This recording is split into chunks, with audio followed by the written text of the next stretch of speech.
Hey guys, Andrew here with Drew Fit. I want to thank you for tuning in. Today's video, I wanted to share with you guys some tips and tricks on how to increase your DHT levels, or at least get them to a healthy, normal level. But before I get into that, I want to first say, if you guys are experiencing any kind of hormonal issue, to work with a professional. Find somebody that knows what they're doing. Unfortunately for me, about 2 years ago when I was taking finasteride, I went to my general doctor and they didn't really have any answers for me, so I took it upon myself to do some deep research into what I was dealing with. A lot of that came from the Ray Pete and Georgie Dinkoff community, and a lot of their information was golden for me. So I want to put that out there. If you guys are having serious issues, to work with somebody that knows what they're doing and can give you the answers that you want. But number one, why would we want to get our DHT levels to a healthy level? A few things I noted here. Number one, confidence, libido, deeper voice, better workouts, better mental health. Just, kind of DHT and healthy levels kind of give you that overall sense of well-being. You're living in the moment, things like that. And from what I'm learning more about DHT is it may be just as vital, if not more vital, than testosterone. And they kind of work cohesively together. So obviously I'm not saying one can survive without the other. I think they're both great when the normals are balanced. So with that said, certain ways of increasing DHT, obviously you want to focus on having a healthy metabolic rate, a healthy thyroid functioning well. You want to make sure you're getting good quality sleep. Not only does this affect DHT levels, but essentially it affects all hormones. If you're not getting a good night rest, don't expect any of these supplements or lifestyle changes to fix it all. It's kind of, you have to fix the whole organism as a whole if you want to see substantial changes. And another thing that I noticed specifically is setting goals for yourself and achieving those goals seems to have a major impact on your overall health. And I've seen people talk about, goal achieving actually does impact your DHT and testosterone levels. You obviously want a diet that regulates blood sugar. If you're having living a lifestyle where your blood sugar is always, spiking or dropping, your hormones are going to be trashed. So you want to make sure that you're eating consistent meals, not skipping meals. Sometimes people have to eat, every couple of hours in the interim to get their blood sugar regulated. And then they can kind of, once your liver starts functioning again and can hold a lot more glycogen, then, you're able to go a little bit longer durations without needing a meal every couple of hours. But for some people, to regulate that blood sugar, it's very important to, constantly be snacking in between meals if you're noticing blood sugar spikes. Another thing that's going to help is a low PUFA diet, polyunsaturated fatty acids. Those wreak havoc on your thyroid, and when your thyroid goes to trash, essentially all your hormones go out of whack.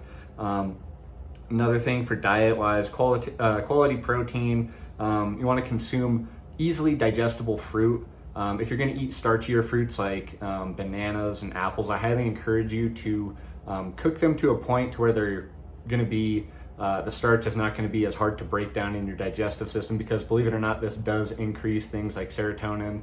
And actually, once those starches get into your bloodstream, it actually inhibits some of these cells from, actually getting some of the nutrients that it needs. You're going to want to consume high quality dairy. If you can't handle goat or cow milk, then I recommend, goat milk or sheep milk. The proteins in there are a lot easier to digest. You want to focus on broths. And weekly eating things like liver or oysters to get those micronutrients that are very, very crucial for healthy hormonal levels, DHT specifically, and testosterone. Another thing to take care of your gut, I encourage you guys to do things like a carrot salad or consuming cooked white button mushrooms daily. This is going to really help with the digestive system, lowering endotoxin, which essentially lowers serotonin, lowers certain stress hormones, and that plays a major role on DHT levels. Now for the fun part, some of these supplements that I like to take, and these are things you do in conjunction with all those things I just said: quality sleep, healthy diet, healthy lifestyle. Regulating and managing stress is a huge one. But some of the things I listed here: number one, creatine. It's been shown in studies to actually increase DHT levels. You want to focus on a diet or get a good supplement that contains your fat-soluble vitamins, A, D, E, and K. B vitamins are going to be essential as well. And I got 2 supplements. I just got this the other day. Gonadin, you've heard me talk about. These are from Georgie Dinkoff's Idea Labs.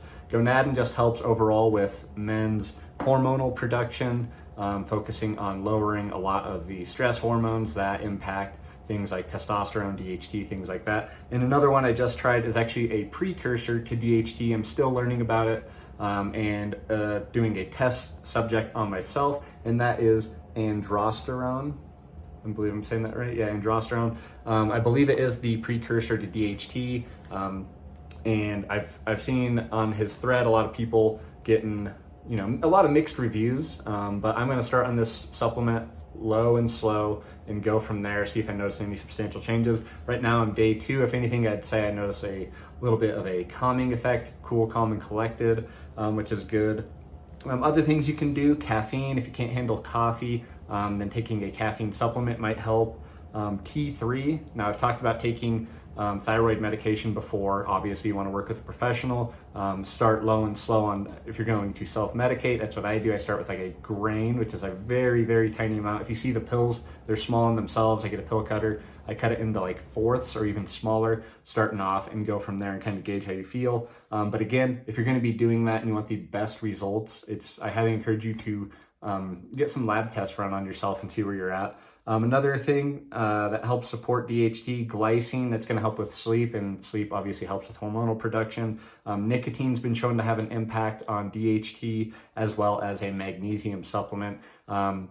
Magnesium, I like to take transdermal magnesium. Georgie sells a fantastic one. And another thing, if you want to keep healthy magnesium levels, which is going to impact so much because it has a major impact on your stress levels, you want to ensure that you're getting enough sodium in your diet. Sodium kind of has a correlation where it keeps your magnesium levels balanced. As soon as your sodium goes, your magnesium will plummet as well. So I'd want to put that out there. And if you guys have any questions, comments, or if you know any other, tips, tricks, tidbits, drop them in the comment section below. And don't forget to subscribe. Thanks, guys.